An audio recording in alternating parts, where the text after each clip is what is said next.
Bien le shalom à tous. Que la paix et la grâce de notre Seigneur Jésus-Christ soient votre partage en ce jour. Alors, bienvenue à ces moments. Je suis aujourd'hui sur le deuxième point de notre grand thème qui est l'Église. Nous avons dit que nous commençons un grand enseignement et pour ceux qui nous suivent sur WhatsApp par audio et sur Facebook et YouTube par vidéo, certainement vous comprenez que nous sommes dans la continuité du grand thème que nous avons aujourd'hui sur l'Église. Et nous allons prendre plusieurs points. Nous avons commencé avec les églises dénominationnelles. Aujourd'hui, nous prenons maintenant l'histoire de l'Église. Bon, déjà pour toutes ces personnes qui vont se connecter sur Facebook, puisque nous sommes en direct, veuillez partager massivement le direct et surtout laisser des cœurs et des commentaires en cas de questions ou de préoccupations.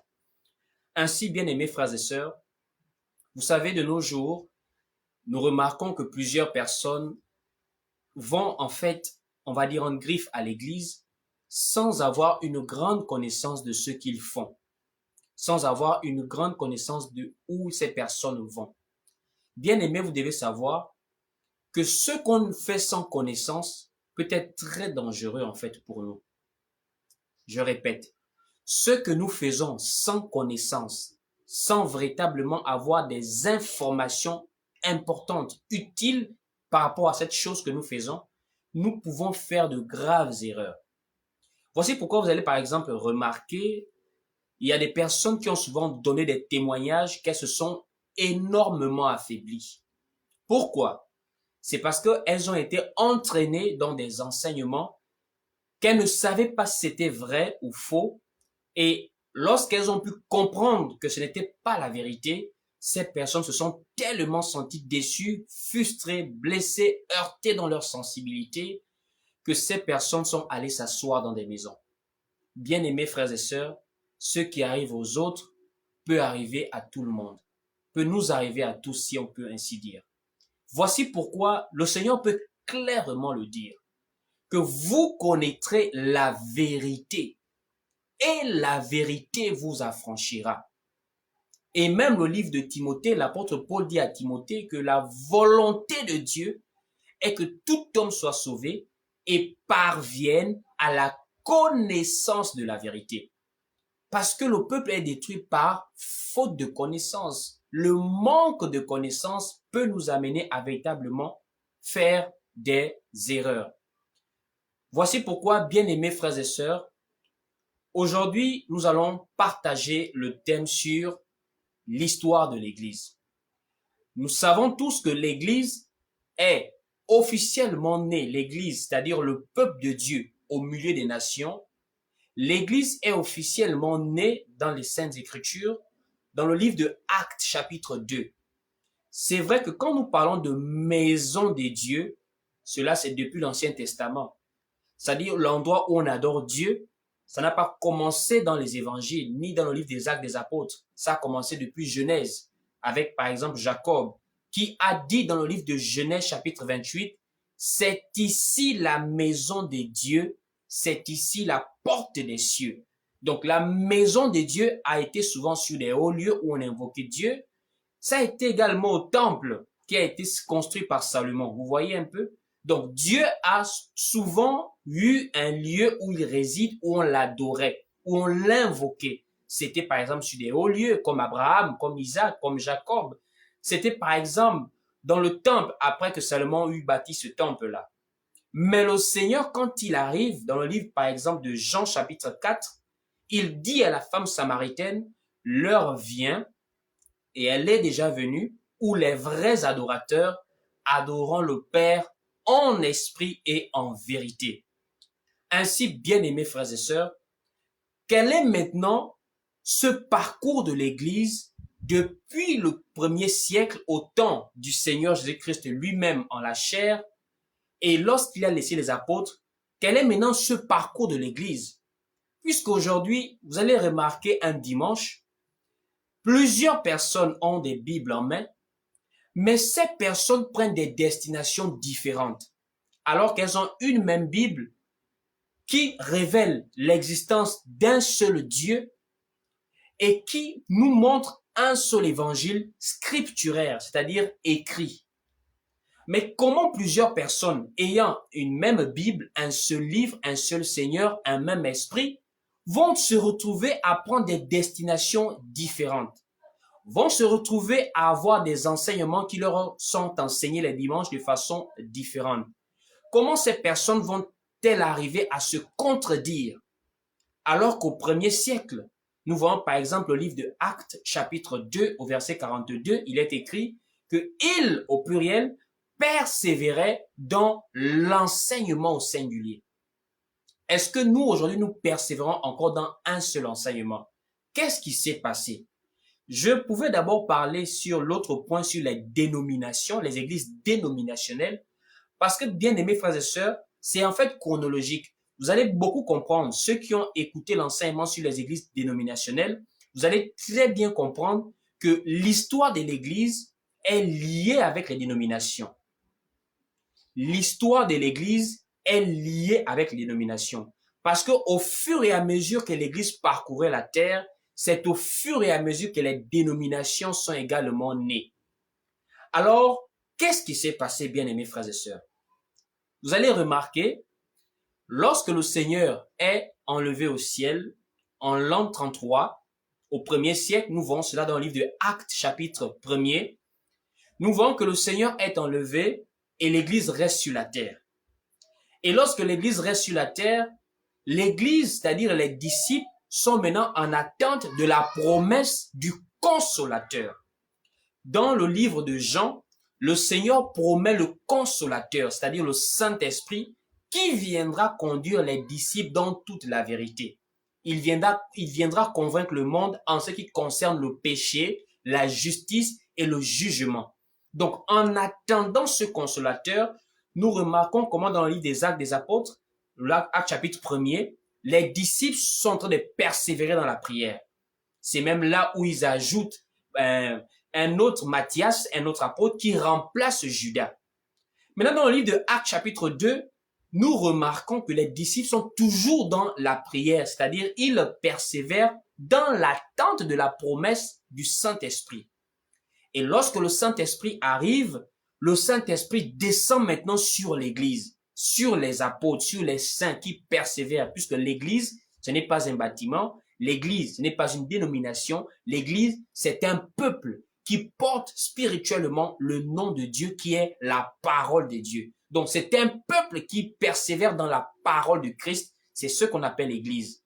Ainsi, après le départ du Seigneur Jésus-Christ au premier siècle, en l'an 33 environ, les apôtres reçoivent le Saint-Esprit et le jour de la Pentecôte, une première pêche aux âmes déclenche.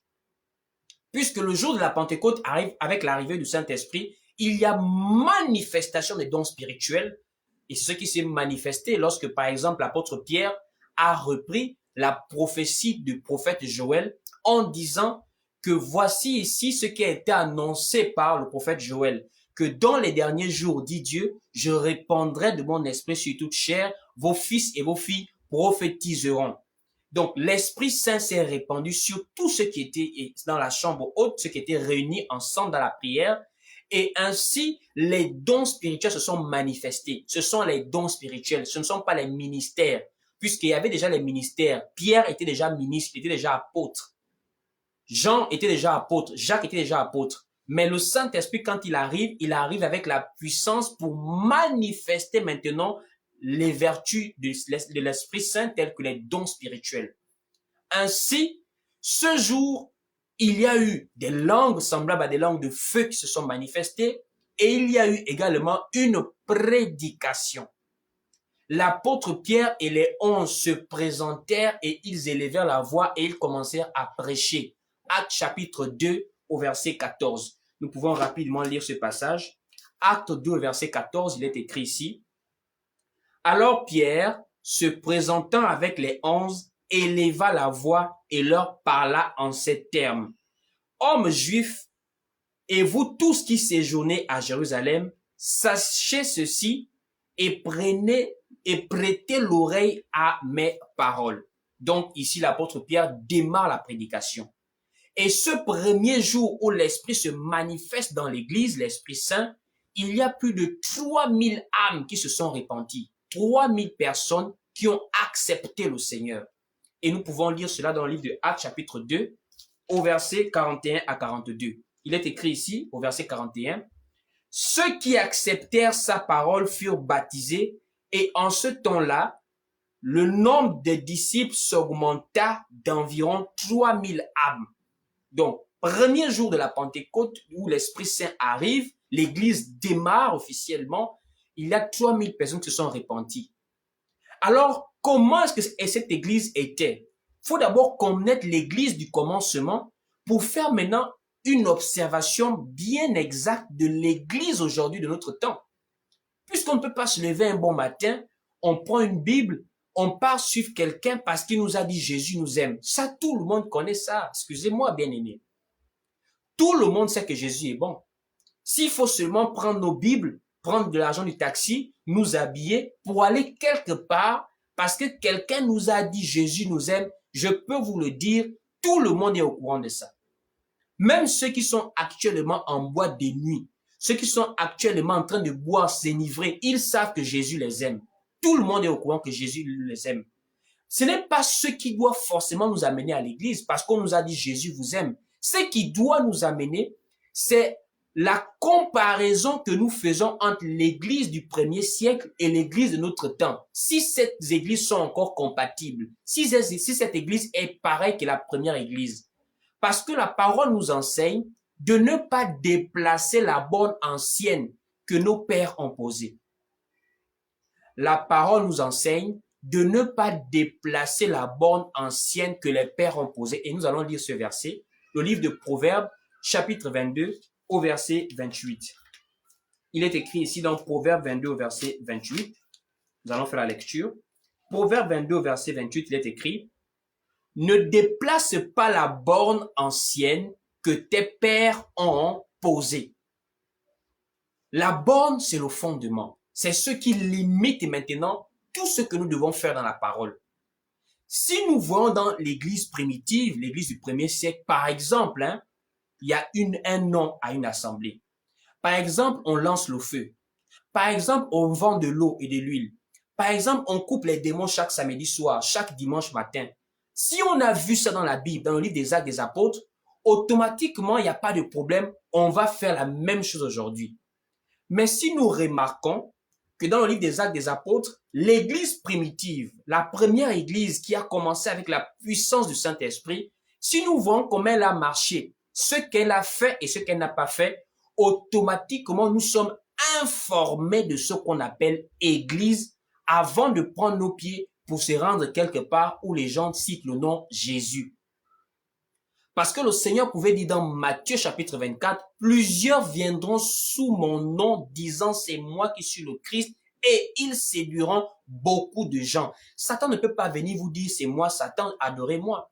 Il va se déguiser en ange de lumière pour vous dire c'est Jésus qui est là. Parce que Satan, il est dans l'apparence, il est dans le camouflage. Mais c'est par la parole qu'on arrive à le démasquer. Parce que cette parole nous a été donnée par le témoignage de ceux qui ont été les témoins oculaires, tels que l'apôtre Pierre, tels que l'apôtre Paul, tels que l'apôtre Jacques. Parce que Paul aussi a vu Jésus lorsqu'il est allé à Damas.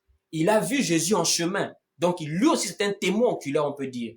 Mais nous avons aussi les colonnes telles que Pierre, telles que Jean, telles que Jacques, qui ont vu le ministère de Jésus-Christ, qui ont vu sa mort, qui ont vu sa résurrection, qui ont reçu le Saint-Esprit le jour de la Pentecôte et qui ont commencé à prêcher et qui ont commencé à conduire les brebis. Nous voyons comment ils ont marché. Alors, bien aimés frères et sœurs, cette église était une église qui marchait que sur la parole, l'église du premier siècle. Il n'y avait que la parole qui avait pour l'absolu. Ce n'était pas les opinions, ce n'était pas les Dieu m'a dit. L'absolu de toute l'église primitive était la parole de Dieu. Ça veut dire, lorsqu'il y avait des contentieux, on ne disait pas Dieu m'a parlé en songe, c'est ma vision. On disait, qu'est-ce que le Seigneur a dit par rapport à la parole? Qu'est-ce que la parole nous dit? Et lorsque la parole s'est révélée, lorsque la parole était prise, toute l'église se calmait. Je vous donne un exemple. L'apôtre Pierre a une vision dans le livre de Actes chapitre 10. Il a une vision où il voit des oiseaux dans le ciel. Et une voix se fait entendre dans la vision qui dit à l'apôtre Pierre, tue et mange. L'apôtre Pierre qui était un bon juif, qui connaît aussi la parole, la Torah, le judaïsme, il sait qu'il y a des animaux impurs qu'il ne doit pas manger. L'apôtre Pierre dit au Seigneur dans le songe que je ne peux pas manger ce qui est impur. Et la voix de Dieu, la voix du Seigneur lui dit, ne déclare pas impur ce que moi j'ai déclaré pur. Lorsque l'apôtre Pierre se réveille, il est en train de méditer sur le songe, sur l'explication. Et automatiquement, on cogne à sa porte, on lui dit, il y a un monsieur nommé Corneille, centenier romain, qui désire voir l'apôtre Pierre. Automatiquement, Pierre commence à faire un lien entre l'appel pour aller voir Corneille et la vision qu'il a eue. Automatiquement, Pierre comprend en fait que Dieu envoie maintenant la parole vers les non-juifs parce qu'il s'est maintenant tourné vers les nations non-juives. Voici pourquoi l'apôtre Pierre a eu la force et le courage d'aller chez un non-juif, sachant bien qu'à Jérusalem, beaucoup de ceux qui venaient de se convertir au christianisme, à la parole de Christ, étaient toujours dans le judaïsme mentalement, et pour eux, le salut était encore rien que pour les juifs. Voici maintenant pourquoi, quand l'apôtre Pierre retourne à Jérusalem, il va maintenant être reproché par les juifs. On lui pose la question, on lui demande des explications sur le pourquoi il est parti voir un non-juif nommé Corneille. L'apôtre Pierre va maintenant prendre la parole.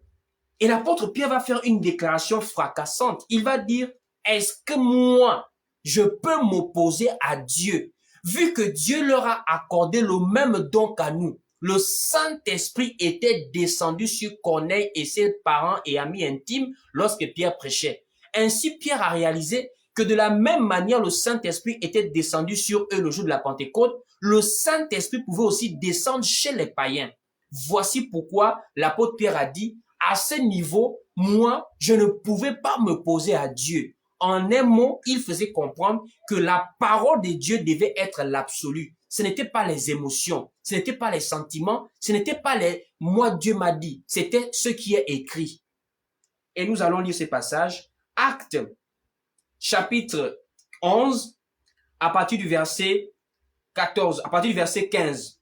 Il est écrit ici dans Actes, chapitre 11, verset 15. « Lorsque je me fus mis à parler, le Saint-Esprit descendit sur eux comme sur nous au commencement. Et je me souvins de cette parole du Seigneur. Jean a baptisé d'eau, mais vous serez baptisés du Saint-Esprit. Or, puisque Dieu leur a accordé le même don qu'à nous, qui avons cru au Seigneur Jésus-Christ, pouvais-je, moi, m'opposer à Dieu? » Ici, l'apôtre Pierre dit aux disciples, personne ne doit aller à l'encontre de ce que Dieu a dit. Et comment est-ce que eux ils ont réagi?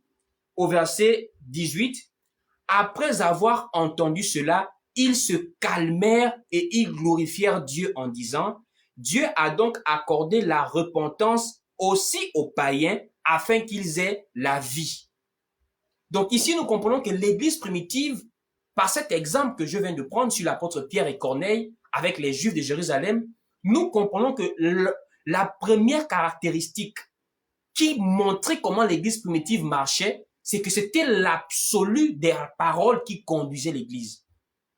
Il y avait plusieurs assemblées, ça vous pouvez être sûr. Il y avait à Jérusalem, il y avait à Antioche, il y avait en Macédoine, il y avait des églises que l'apôtre Paul était parti bâtir à Colosse, à Corinthe, à Éphèse, à Thessalonique, un peu partout où il passait. Mais toutes ces églises marchaient que sur l'absolu de la parole. Ce n'étaient pas des églises qui étaient différentes sous forme d'enseignement. Ça veut dire telle église enseigne telle chose, telle église enseigne telle chose. Parce qu'il faut avoir une logique, bien aimés frères et sœurs.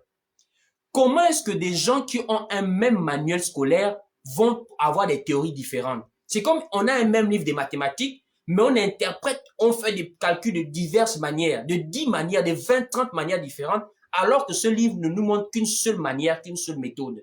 Il faut déjà donc comprendre qu'il y a d'autres qui sont dans l'erreur par rapport à d'autres. Donc l'Église a persévéré comme ça et elle est maintenant entrée dans la phase prophétique. Parce que le parcours, sinon l'histoire de l'Église sur la terre, a un aspect prophétique, mais qui se matérialise par les événements physiques. Et je vais d'abord expliquer l'aspect prophétique. Il y a une parabole dans le livre de Matthieu chapitre 25 qui nous montre prophétiquement le parcours de l'Église sur la terre. Parce que nous qui sommes des gens qui nous efforçons à marcher selon la parole de Dieu, nous ne sommes plus des êtres seulement charnels. Nous sommes avant tout des êtres d'abord spirituels. Car la parole dit que Dieu est esprit et il cherche des gens qui l'adorent, des adorateurs qui l'adorent en esprit et en vérité. Ainsi, nous observons les choses d'abord de façon spirituelle. Et spirituellement, le parcours de l'Église avait déjà été annoncé dans la Bible. L'histoire de l'Église avait déjà été racontée par prophétie dans les Saintes Écritures. Regardons la parabole de Matthieu chapitre 25. Il y a aussi la parabole, par exemple, du semeur de l'ivraie et du blé. Prenons d'abord la parabole de Matthieu chapitre 25, la parabole des 10 vierges. Nous voyons que les vierges vont à la rencontre de l'époux. Ça veut dire elles partent pour le mariage. Elles sont dans une position de départ, de rencontre avec l'époux. Or, ces vierges représentent l'Église et l'époux représente Christ. Le livre de 2 Corinthiens chapitre 11, l'apôtre Paul dit aux Corinthiens, il dit à l'Église, « Je vous ai fiancé à Christ pour vous présenter à lui comme une vierge pure. » Donc, les 10 vierges de Matthieu 25 représentent l'Église qui, depuis le premier siècle, attend la venue du Seigneur pour les noces. Les noces, c'est la célébration du mariage. Donc, l'Église qui est la fiancée va à la rencontre de l'époux. C'est une position spirituelle qui est d'avoir les regards fixés vers le ciel. Maintenant, la parabole nous enseigne que l'époux tardait. Comme l'époux a tardé, les vierges se sont assoupies et elles se sont endormies à cause du retard de l'époux. Ainsi, lorsqu'elles se sont endormies, il y arrive maintenant jusqu'au milieu de la nuit, elles sont dans le sommeil, mais il y a quelque chose qui se passe à minuit. Au milieu de la nuit, un cri se fait entendre. On cria, voici l'époux, allèrent à sa rencontre. Alors les vierges se réveillèrent. Celles qui étaient prêtes préparèrent leurs lampes. Mais nous voyons qu'il y a maintenant deux catégories d'églises. Il y a l'église qui ne veille pas et il y a l'église qui veille. Puisque elles ont préparé la lampe. Or, la lampe, c'est la parole. Et elles avaient de l'huile dans leur lampe. L'huile est l'image de l'esprit dans les Écritures. Et il y avait maintenant des vierges folles qui avaient des lampes. Ça veut dire elles ont des Bibles. Mais elles n'ont plus le Saint-Esprit qui représente l'huile pour les éclairer, pour leur permettre de comprendre ces Écritures. C'est comme aujourd'hui, nous avons des centaines de milliers d'églises dans le monde qui ont des Bibles, des gens qui ont des Bibles, qui prêchent avec des Bibles, mais il n'y a plus de l'huile, il n'y a plus l'esprit pour pouvoir révéler en fait les mystères cachés de la Bible, les révélations de la parole pour donner cela au peuple. Ainsi, c'est l'histoire de l'Église aussi sur la terre. En 325, après que la Pentecôte, le premier siècle, le deuxième siècle soit passé, nous arrivons maintenant en 325. Il y a un empereur romain qui s'appelle Constantin. C'est un homme politique, mais subitement, il déclare qu'il a vu une croix et que cette croix est la croix des chrétiens. Cela symbolise la religion des chrétiens, ça veut dire des disciples de Christ qui ont été identifiés depuis le livre de Actes, chapitre 11, dans la ville d'Antioche. C'est comme ça qu'on les appelle les chrétiens. Donc, nous voyons que Constantin va maintenant chercher à se convertir au christianisme. Et quand il se convertit au christianisme, Constantin ne va pas s'immerger dans la saine doctrine.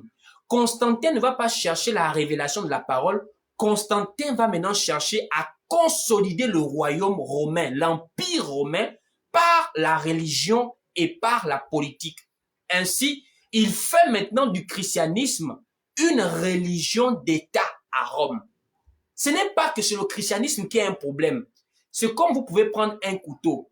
Le couteau vous sert à cuisiner, mais c'est ce même couteau qu'un bandit peut utiliser pour braquer ou encore pour cambrioler. Ça ne veut pas dire que c'est le couteau le problème. Les Écritures n'ont pas le problème. C'est maintenant ceux qui interprètent mal ces écritures qui tordent maintenant le sens pour leur propre ruine. C'est comme ça que Constantin maintenant fait naître officiellement une église du nom.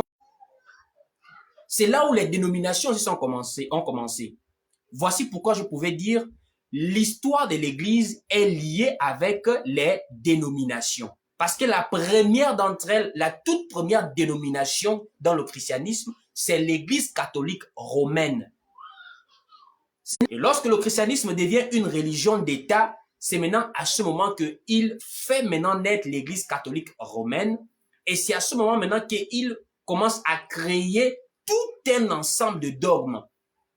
Et c'est là où des grands collèges naissent, des conseils, des grandes réunions qu'on appelle des conciles, où on réunit plusieurs prêtres, plusieurs évêques, une fois par siècle, pour décider de la doctrine qu'il faut adopter dans l'Église. Ça, ce n'est plus l'Église que le Seigneur a laissée. Ce n'est plus l'Église que conduisait l'apôtre Pierre et les autres apôtres après le départ du Seigneur. Ça, c'est maintenant l'Église qui s'est mariée, qui s'est mêlée avec l'État à Rome. Et cette Église a vraiment fait naître beaucoup d'enseignements, de doctrines qui ne sont pas soutenus par les Saintes Écritures. Nous avons par exemple Marie, qui dans le livre de Actes chapitre 1er est avec les autres, ils prient. Ils prient le Seigneur. Mais subitement, Marie devient maintenant la mère de Dieu qui prend nos prières pour apporter ça vers Dieu. C'est pas biblique. Subitement, on voit maintenant Dieu le Père, Dieu le Fils, Dieu le Saint-Esprit. C'est pas biblique. Il y a un seul Dieu, mais qui se manifeste de plusieurs manières par rapport aux dispensations. Moi qui suis en train de prêcher, je suis fils de quelqu'un. Je peux être père de quelqu'un. Je peux aussi avoir une autre fonction quelque part. Ça ne fait pas de moi 3 personnes. C'est la même personne, mais qui remplit plusieurs fonctions. Donc Dieu n'est pas Père, Fils, Saint-Esprit divisé. C'est un seul Dieu qui se manifeste en Père, qui se manifeste en Fils, qui se manifeste en Saint-Esprit. Mais la Trinité, toutes ces choses qui divisent parfois Dieu, sont nées aussi de ces conciles-là.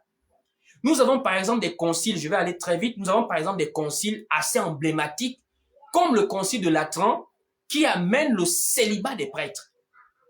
Aucune place dans la Bible, il faut obligatoirement être célibataire pour servir Dieu. L'apôtre Paul a donné une recommandation pour aider ceux qui veulent servir Dieu, mais en précisant que ce n'est pas une obligation. C'est lui qui manque de continence, il doit se marier. Et même dans le livre de Timothée, l'apôtre Paul dit à Timothée que l'évêque doit être mari d'une seule femme.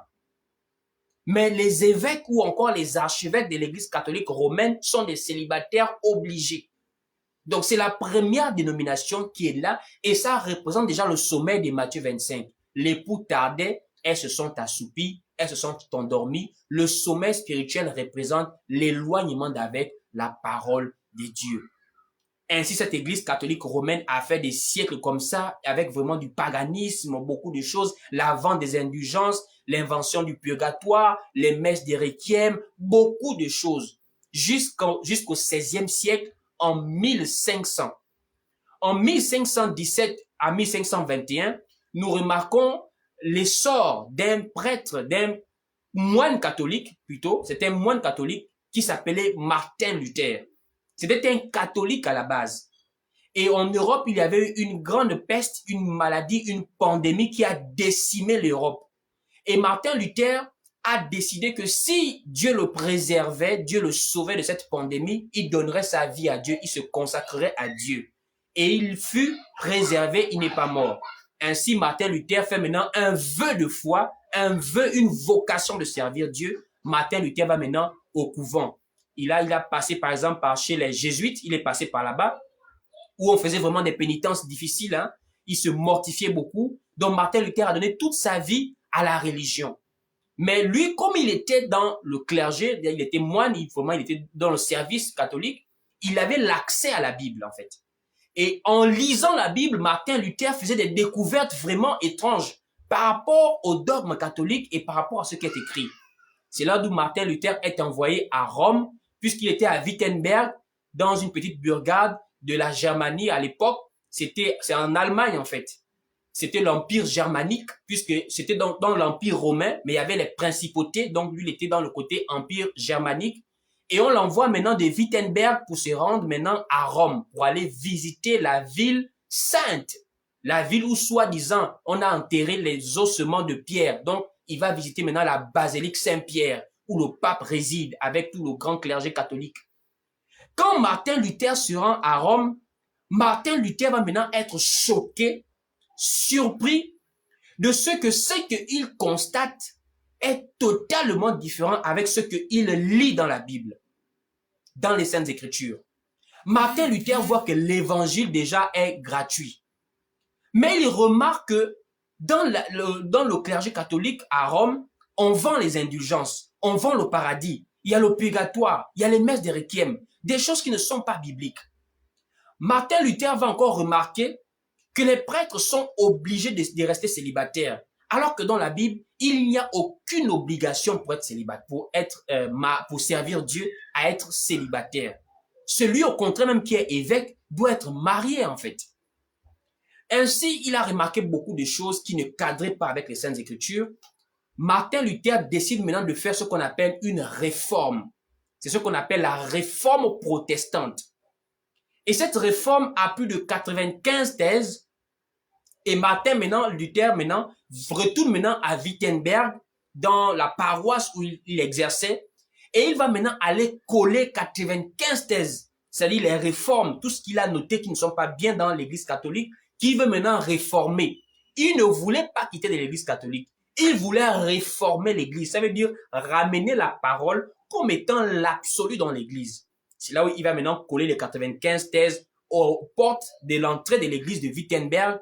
Et maintenant, les paysans, c'est vrai que beaucoup ne savaient pas lire, mais beaucoup aussi lisaient, mais n'avaient pas accès à la Bible. En fait, la Bible, à cette époque, n'était pas accessible à tout le monde.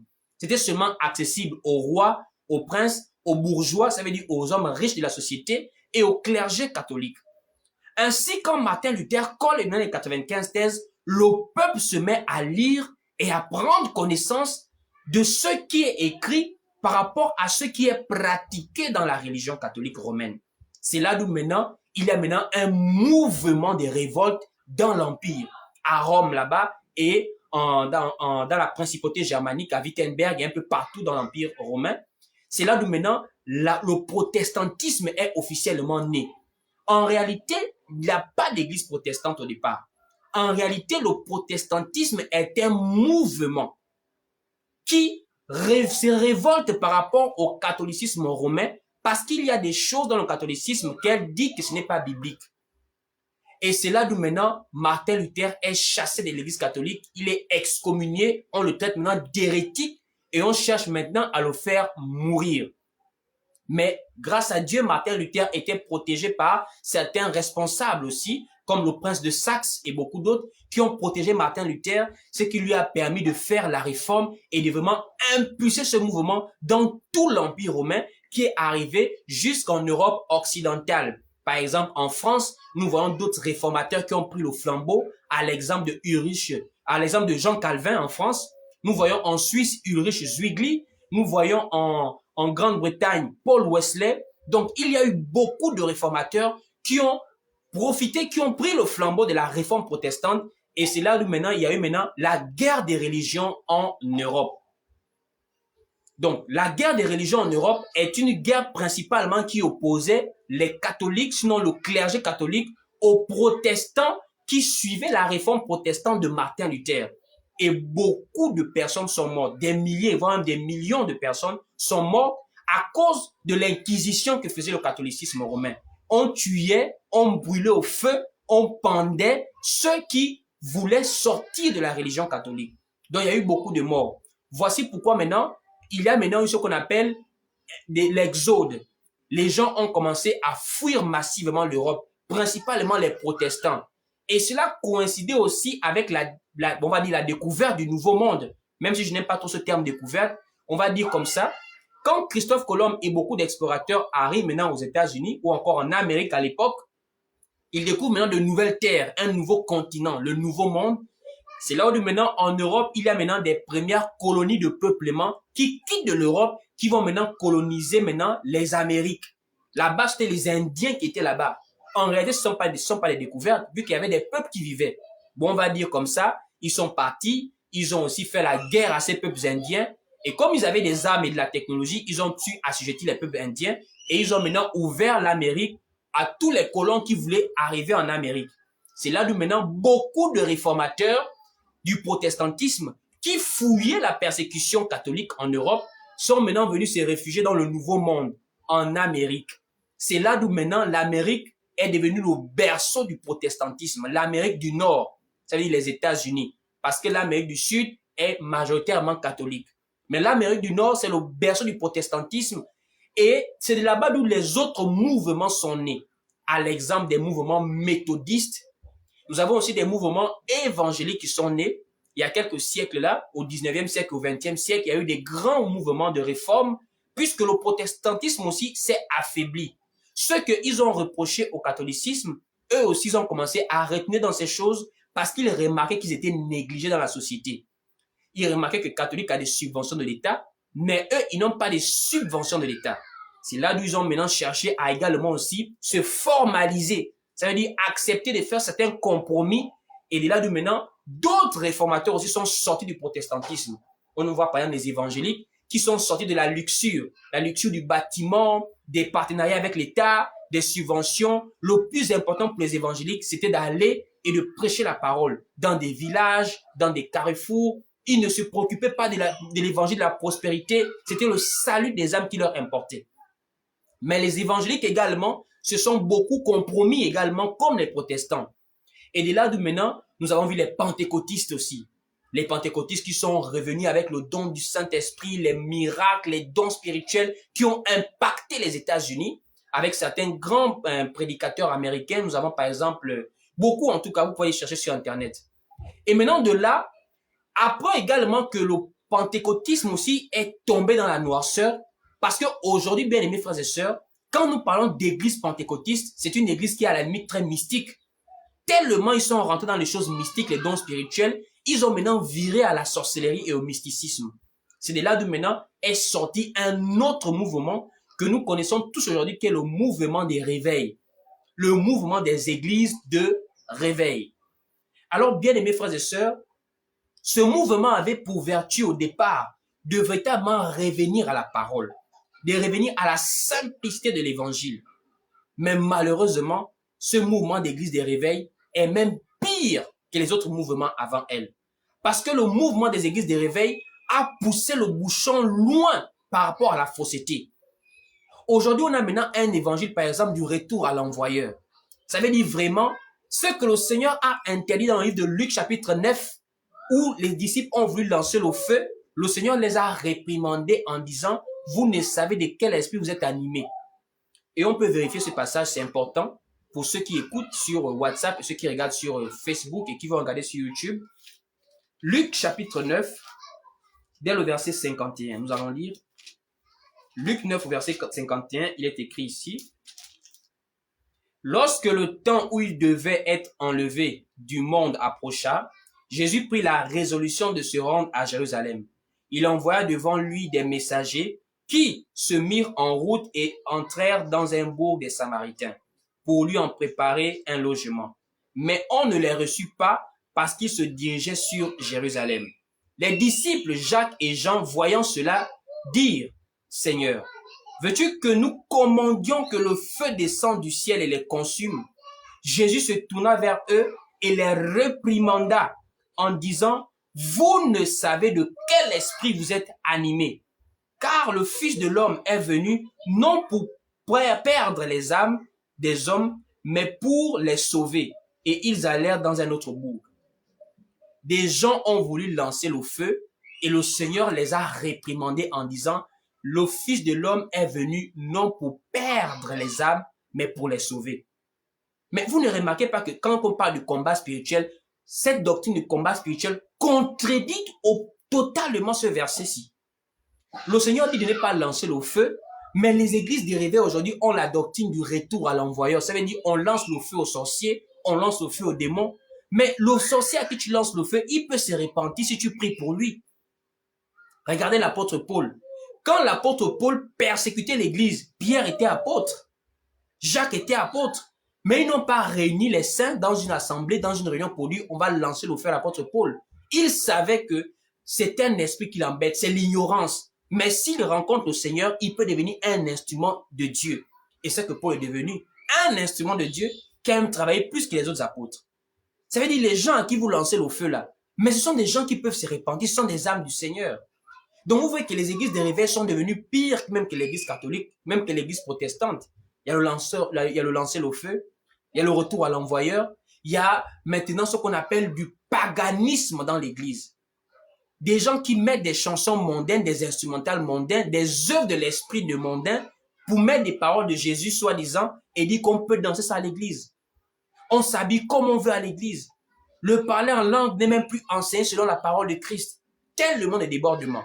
Donc l'église a commencé au 1er siècle, elle était pure, elle était vraiment sur la parole, mais comme la parabole nous enseigne que l'église devait parcourir des siècles sur la terre, les premiers disciples sont morts et l'église a continué, mais il y a eu un sommeil parce que le Seigneur a tardé. Ça fait plus de 2023 ans aujourd'hui qu'il tarde. Ainsi, ce sommeil s'est manifesté par l'éloignement de gens qui ont la Bible avec les véritables enseignements du Seigneur. Martin Luther est venu à la réforme protestante parce que l'empereur Constantin avait commencé avec la fausseté. Après, quand Martin Luther est parti, qu'il a fini de réformer, d'autres également sont venus et nous voyons comment des mouvements se sont succédés au fur et à mesure. Et aujourd'hui, bien-aimés frères et sœurs, Dieu aujourd'hui, il a maintenant un regard sur un peuple. Vous savez, ce n'est pas un jugement de dire aujourd'hui que quand nous remarquons, nous lisons, le problème c'est lire. Beaucoup de gens ne lisent pas. Si vous lisez la Bible, si vous lisez les Saintes Écritures, vous-même, vous allez vous rendre compte que beaucoup de choses qui sont enseignées dans les dénominations ne sont pas bibliques, n'ont aucun fondement biblique. Et c'est ça l'histoire de l'Église. Il y a maintenant un réveil qui doit préparer l'Église à la seconde venue. Ce réveil a commencé avec Martin Luther et aujourd'hui, à chaque fois que l'Église s'assoupit, veut encore retenir dans l'assoupissement, Dieu suscite un mouvement pour préparer les véritables disciples, les véritables brebis du Seigneur à revenir à la parole pour se préparer à l'enlèvement de l'Église. Parce que, bien aimés frères et sœurs, nous avons été tellement trompés par ces mouvements. Comme je pouvais le dire dans les églises dénominationnelles, c'est d'abord une erreur de croire que l'église est forcément un bâtiment. Voici pourquoi aujourd'hui nous avons le complexe de la luxure. Pour être à l'aise dans une église, il faut qu'il y ait des climatiseurs, qu'il y ait des carreaux, qu'il y ait des instruments, qu'il y ait du confort. Alors qu'à l'église primitive, c'était seulement la parole. Même dans une terrasse, même dans un carrefour, même dans un salon simple, pourvu que nous partageons la parole du Seigneur, nous sommes contents, nous persévérons et c'est l'essentiel. Donc c'était véritablement en ces quelques mots que je voulais exhorter quelqu'un à prendre conscience que l'église sur la terre est aujourd'hui en train de se préparer. Elle a eu un grand parcours et par la grâce de Dieu, elle est toujours là, elle attend toujours l'enlèvement. Mais cette église, c'est un petit troupeau, bien aimés frères et sœurs. Ce ne sont pas des masses. Ne soyez pas influencés par la masse. Cherchez le royaume, cherchez la parole, cherchez véritablement la saine doctrine. Que Dieu vous bénisse. Nous sommes arrivés au terme de nos moments d'enseignement. C'est un enseignement qui est un peu plus long que les autres parce qu'il faut très bien expliquer. Ainsi, je suis vraiment ravi qu'il y ait quelques personnes connectées avec nous jusqu'à ce moment. Et pour ceux qui vont également écouter sur WhatsApp en audio jusqu'à la fin, que Dieu véritablement vous bénisse. Nous sommes arrivés au terme de ces moments d'enseignement, comme je disais, et nous vous exhortons à véritablement nous suivre pour être enseignés chaque jour.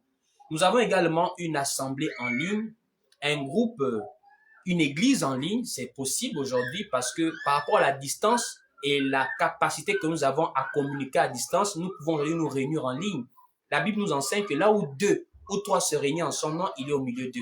Donc, vous pouvez intégrer notre groupe WhatsApp et nous allons souvent communier ensemble. C'est complètement comme une assemblée, mais qui marche en ligne avec des personnes qui restent à plusieurs endroits, puisque nous n'avons pas la possibilité de forcément nous réunir nous tous, mais nous nous battons à nous voir parfois en assemblée, en présentiel, pour persévérer ensemble. Donc, si vous voulez intégrer notre groupe WhatsApp, vous nous écrivez simplement sur WhatsApp au plus 241 74 31 70 87. Nous avons également besoin de votre soutien parce que vous savez, l'évangile est gratuit, mais l'évangélisation, la propagation de l'évangile demande des moyens. Ainsi, si vous voulez nous soutenir, il y a le numéro RTL Monnaie qui est juste sur le direct et c'est le même numéro WhatsApp du groupe. Vous pouvez simplement nous écrire et nous faire un don et nous allons véritablement recevoir cela avec beaucoup de la joie pour pouvoir nous aider à améliorer la qualité de nos directs, de nos vidéos et également à venir vers vous, pourquoi pas, pour communier avec vous, pour prier pour vous également. Ainsi, avant de nous séparer, nous allons faire une prière. Si vous avez écouté, vous avez été richement béni, priez avec moi. Et si vous êtes touché également, vous avez de quoi bénir la parole, envoyez simplement au numéro RTL Monnaie et vous envoyez un message pour signaler que vous avez envoyé quelque chose. Nous allons prier pour vous. Ainsi, partout où nous sommes, mettons-nous en position de prière et nous allons prier. Seigneur, notre Dieu, notre Père, nous te rendons grâce. Te disons merci pour ce temps d'enseignement. Nous te disons infiniment merci, gloire à Dieu pour cette parole, l'histoire de l'Église, qui a édifié plusieurs personnes aujourd'hui. Certainement, il y a des gens qui ne connaissaient pas beaucoup de choses, mais qui aujourd'hui, par la grâce de Dieu, sont informés. Véritablement que ton nom soit glorifié. Je t'en prie de toucher les cœurs de toutes ces personnes qui ont écouté ta parole, de les amener au Dieu à véritablement se mettre en position de la parole, se mettre du côté de la parole, afin que, oh Dieu, tu puisses, mon Dieu, mon roi, les bénir, les protéger et veiller sur leur vie. Je prie pour leur santé, je prie pour tout ce qui leur appartient, afin que tu veilles sur eux. C'est ainsi, oh Dieu, que nous avons tous prié. Nous disons Amen. Amen, Amen. Restez massivement connectés sur Facebook, sur YouTube, sur TikTok également. C'est rien que le même nom, Willy Bendon.